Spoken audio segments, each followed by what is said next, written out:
আজকে স্পাইস বক্সে আমি এই সাধারণ টক মিষ্টি স্যুপটা বানিয়ে দেখাবো, যেটা গাজর আর টমেটো দিয়ে তৈরি। টমেটোর টক ভাব আর গাজরের মিষ্টতা, গাজর থেকে একটা হালকা শার্পনেস আসে আর জিরে গুঁড়ো থেকে দেশি ফ্লেভার। আসুন এটা বানানো যাক। ক্যারেট টমেটো স্যুপ বানানোর জন্য দরকার গাজর, পেঁয়াজ, টমেটো, বিনস সরু করে কোচানো, আর আপনি চাইলে পালং শাকও ইউজ করতে পারেন, ভেজিটেবল অয়েল, আর মশলার মধ্যে গোলমরিচ গুঁড়ো, জিরে গুঁড়ো, স্বাদ মতো নুন, অ্যাসোফেটিডা বা হিং, সরু করে কোচানো রসুন। একটা প্রেসার কুকারে জল নিন, সবকটা সবজি মিশিয়ে দিন।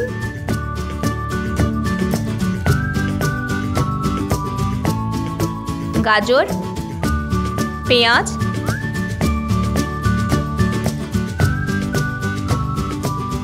বিনস,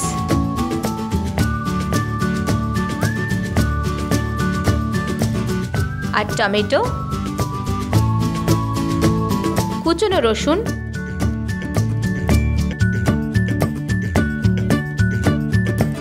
প্রেসার কুকারে 2 থেকে 3টে সিটি দিয়ে তারপর এগুলোকে পেস্ট করে নিতে পারেন।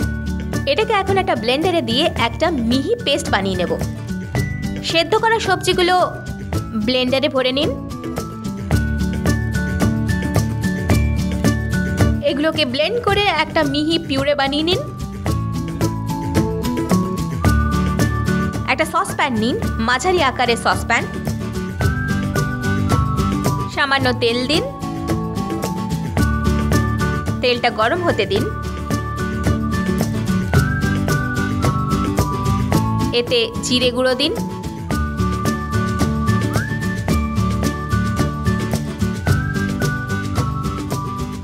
আর সামান্য নুন।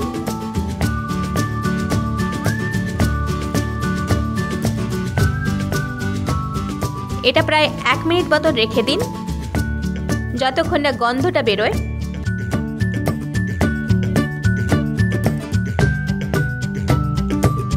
এর মধ্যে ভেজিটেবল পিউরিটা দিয়ে দিন।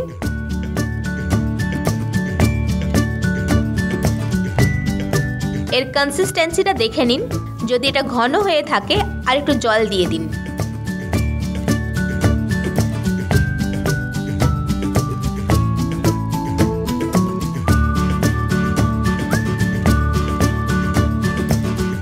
এবার হিং দিন বা অ্যাসোফেটিডা।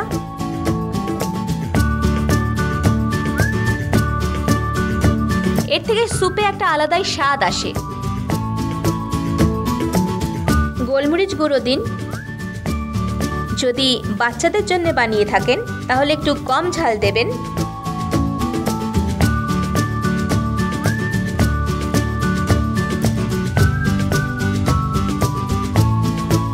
একটু বেশি আঁচে এটাকে নাড়তে থাকুন। সামান্য নুন মেশান।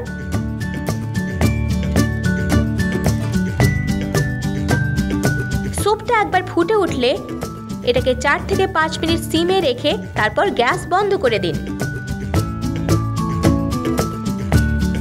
স্যুপটা তৈরি হয়ে গেছে। এবার এটাকে একটা স্যুপ বাউলে ঢেলে রাখুন।